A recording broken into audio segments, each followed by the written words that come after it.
Hi, everyone. I'm Anna, a 33-year-old software developer who thought I'd marry into the perfect family. Spoiler alert, I couldn't have been more wrong. My mom, Janet, is my rock. She's the strongest person I know. She beat cancer while juggling 3 jobs just to put me through college. One of those jobs was cleaning houses, and I couldn't be prouder of her. Now, she runs her own small cleaning business, offering flexible jobs to women who need them. That's my mom, always turning her struggles into ways to help others. When I first met my mother-in-law, Victoria, at their sprawling mansion in Greenwich, I thought she was just a little particular. Your mom must be so proud you've moved up in the world, Victoria said, flashing a polished smile. Actually, she's my inspiration. She built her business from the ground up, I replied. How quaint. Everyone has to start somewhere, I suppose, she said, her tone dripping with condescension.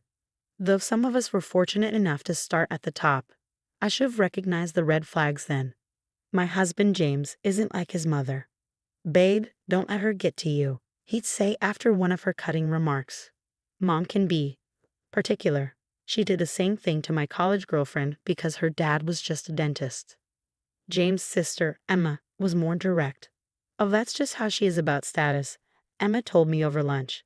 Nothing's ever good enough. She made my best friend cry at my sweet 16 because her dress was off the rack. Does she treat everyone like they're beneath her? I asked. Just wait for the family gatherings, Emma replied with a sigh. That's when she really shines. Last Christmas, she made our cousin's wife serve drinks because she used to bartend in college. I vented to my mom about it over Sunday brunch. Honey, some people are so empty inside, they need to make others feel small just to feel big, she said, her voice steady as ever. I just want things to work out. James is great, and his dad, Robert, seems nice enough. Robert's nice, but spineless, Emma said when I mentioned it the next day. Mom controls everything. Parties, charities, their entire social circle. She even picks out his clothes and tells him who he can golf with. How do you handle it? I asked. I moved 3 states away, Emma said, stirring her coffee nervously. But now that you're here, she hesitated. Just watch your back. Victoria has a way of making problems disappear. My last serious boyfriend, he got a dream job offer in Singapore after Mom decided he wasn't Miller material. I brushed it off, determined to focus on my new life with James. We were happy in our little bubble, but Victoria's perfect family parties were impossible to avoid. James, sweetheart, the Memorial Day gathering is coming up, Victoria announced over dinner one evening. Anna, dear, do try to dress appropriately this time. Those Target dresses you favor are better suited to casual outings. My clothes are fine, Victoria, I replied firmly. I dress professionally for my job at a major tech company. Of course they're fine for your usual circles, but we have standards to maintain. The Vanderbilts will be there, and you know how they talk. James squeezed my hand under the table, and I squeezed back, neither of us realizing how that gathering would change everything. Just be yourself, my mom told me when I called her that night, tears in my eyes. If she can't appreciate you, that's her loss. You're a successful woman with a good heart. If only I'd known then what Victoria had planned for that party. I was still trying to play nice, still hoping to be accepted into a family that looked so perfect on the outside. But sometimes the prettiest facades hide the ugliest truths. The Miller family's facade was about to crack wide open. The Memorial Day party was in full swing at their estate, with champagne flowing and guests mingling around the garden fountain. When Victoria approached me at the Memorial Day party, she carried something behind her back. Her smile was as polished as ever, but there was a glint of malice in her eyes. Oh, Anna dear, I have just the thing for you, she said sweetly, drawing the attention of the nearby guests. Slowly, she revealed what she was holding. A stack of cleaning rags, neatly folded and tied with a ribbon, as if they were some sort of prize. The chatter around us died instantly. Since your mother was so experienced in this area, she began, her voice dripping with mock sincerity, I thought you might help ensure everything stays spotless during the party. It's in your blood after all. My hands trembled as I stared at her, barely able to process what I was hearing. Excuse me? Well, she continued, unbothered by the growing tension, your mother did spend years scrubbing toilets, didn't she? Even during her unfortunate medical situation. Such dedication to menial work is admirable. Before I could find my voice, James rushed over. Mom, what are you doing? Just trying to make Anna feel useful, darling, she said, her tone so saccharine it made my stomach churn. We all know she's more comfortable with domestic tasks. Emma appeared at my side, her face a mask of anger. You've gone too far, Mother. I'm simply acknowledging her heritage, Victoria replied with feigned innocence. Not everyone can be born into proper society. The words pierced through me like daggers, but I stood tall, my voice rising to match the fury in my chest. My mother beat cancer while keeping me in school, I said firmly. She built a successful business from nothing. What exactly have you built, Victoria? Victoria's smile faltered, replaced by a flash of fury. How dare you speak to me that way in my own home? She turned to James. Are you just going to stand there and let her insult me? Stop it, Mom. You're embarrassing yourself, James snapped. Robert. Victoria shrieked, turning to her husband, who was loitering nearby with a drink in hand.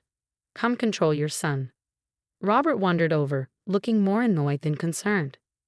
Now, everyone calm down, he said, waving his free hand lazily. I'm sure Victoria meant no harm. No harm? James said, his voice sharp. She just insulted my wife and her mother in front of everyone. She's simply concerned about appearances, Robert mumbled, avoiding his wife's glare. Like she was concerned when she sabotaged Emma's engagement, I shot back. The crowd gasped audibly, and all eyes turned to Victoria. Her face turned ashen, her poise cracking. Who told you about that? She hissed. I did, Emma said, stepping forward. Her voice was calm, but her hands were clenched into fists. I told her everything, about Thomas's mysterious job offer, about all your so-called interventions over the years. Victoria's composure shattered. Those decisions were for the good of this family. No, Mother, Emma retorted, her voice cold. They were for your ego. Victoria turned to the gathered crowd, her desperation showing. Everyone, please excuse this unfortunate display. Some people simply don't understand our ways. Your ways? I laughed, unable to hold back anymore. You mean manipulation and cruelty. Victoria's face hardened, and she turned to a nearby staff member. Security, she barked, her voice sharp. Please escort my daughter-in-law out. She's clearly had too much champagne. I met her glare head-on. I haven't had a single drink, Victoria, but keep trying to spin this. You've just shown everyone exactly who you are. James took my hand, his jaw tight with anger. We're leaving, he said, but this isn't over. Victoria's voice rose in panic. If you leave with her, don't bother coming back. Gladly, James replied, his voice steady. I choose my wife. As we turned to leave, Emma stepped forward. I'm done too, Mother. Enjoy your perfect little world, alone. We walked out together, leaving Victoria standing frozen, still clutching those ridiculous cleaning rags. Around her, the guests whispered, her carefully crafted image crumbling in front of the very people she had worked so hard to impress. But this was just the beginning. I didn't know it at the time, but Emma was sitting on information that would bring Victoria's entire empire crashing down. After the disastrous Memorial Day party, Emma invited us to her apartment. As soon as we sat down, she opened her laptop, her face a mix of determination and anger. Remember when I worked at Dad's company last summer? She said, clicking through folders. I found something interesting in the accounting records. What kind of records? I leaned in, my heart racing. Emma turned the screen toward us.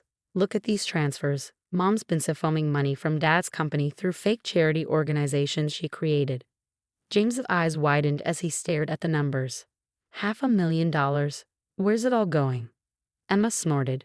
Designer clothes, secret spa trips, and get this, paying private investigators to dig up dirt on anyone who marries into the family. She hired private investigators? I asked, stunned. Oh, it gets worse. Remember my ex Thomas? She paid his boss to offer him that job in Singapore. She wanted him gone because he wasn't Miller material. Before I could respond, my phone buzzed. A message from my boss popped up. We received an anonymous email claiming you stole proprietary code. My stomach dropped. You've got to be kidding me. She's trying to ruin my career now. Classic move, Emma said, pulling up more documents. She did the same thing to Dad's secretary last year when she thought the woman was getting too friendly with him. James was pacing the room, running his hands through his hair. We need to take this to Dad. Wait, I said, checking my phone again. A text from my mom appeared. Victoria's been posting horrible things about me online. Fake accounts calling me a gold digger who faked cancer for money. Emma's jaw tightened. She's been doing that for years. Look at this. She opened another folder filled with screenshots. Fake reviews tanking businesses, burner phones she uses to harass people, even anonymous complaints filed against family members. James pointed at a bank statement on the screen. She's draining Dad's retirement accounts for all of this. Before we could process the full scope of it, my mom called. Someone just contacted all my cleaning clients, telling them I'm under investigation for theft, she said, her voice trembling. That's it, Emma snapped, grabbing her keys. We're taking this to Michael. Michael was Dad's business partner, and he'd already been suspicious of Victoria's spending for months. He'll help us, Emma said confidently. These fake charities are using the company's tax ID numbers. It's all fraud. Just then, James's phone buzzed. Mom's trying to get Dad to make me sign a postnup, he said, reading the text aloud. Says she doesn't trust me with the family money. More like she doesn't want anyone digging into where the money's going, Emma said bitterly, closing her laptop. She's getting sloppy, but we need to be careful. Too late for careful, I set my voice steady. She's been destroying lives for years. It's time to end it. At Victoria's annual charity gala, our carefully constructed world began to crumble. The night started as usual, lavish decorations, expensive wine, and a crowd of socialites hanging on her every word. Victoria stood at the podium, accepting yet another award for her so-called philanthropic work, when Michael interrupted. I have some questions about the Miller Family Foundation's finances, he said, standing in the middle of the crowd. Victoria froze, her smile faltering. This isn't the time or place, Michael, she said sharply. Actually, it's the perfect place, he countered. Would you like to explain where the $500,000 went?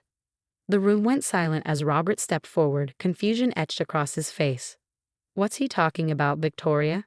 Nothing, dear, she said quickly, her voice trembling. Just a misunderstanding. The only misunderstanding, Emma said, stepping into the room with a stack of papers, is that we trusted you all these years. Victoria's composure cracked as she looked around for support. Security, she barked. Remove them. They won't help you, Michael said, holding up his phone. The FBI is already reviewing the evidence of your embezzlement. Murmurs rippled through the crowd as Victoria gripped the podium, her knuckles white. Robert, darling, don't listen to them. Like you didn't want me to listen when the secretary tried to warn me about missing funds. Robert's voice was cold. Or when our accountant quit suddenly last year. I did everything for this family, Victoria cried. You mean like hiring people to destroy my mom's business? I stepped forward, my voice steady. Or creating fake social media accounts to harass people? Victoria's mask shattered completely. You gold-digging little. Careful, mother, James said, cutting her off. The reporters you invited are still here, and they're still recording. The whispers around us grew louder as her precious social circle began backing away. You can't prove anything, Victoria spat, desperation in her eyes. Actually, Michael said, projecting documents onto the screen behind her, we can prove everything. Robert stared at the evidence, his face pale. Our retirement accounts, empty? I needed that money, Victoria pleaded. For what? Emma demanded. To ruin lives, to buy silence, to destroy anyone who threatened your perfect image. The murmurs turned to open disdain as guests started heading for the exits. Robert, please, Victoria begged, reaching for him. Save it for your lawyer, he said coldly, stepping away. I want a divorce. And the board wants your resignation, Michael added. Effective immediately. Victoria tried one last time. I can explain everything. Like you explained away Thomas, Emma said, her voice breaking. Or Olivia's restaurant, or every other life you've ruined? Comments for part 2. I did it because I love you, Victoria cried. No, James said, wrapping his arm around me. You did it because you're toxic, and we're done. As the police arrived, Victoria's carefully constructed facade crumbled.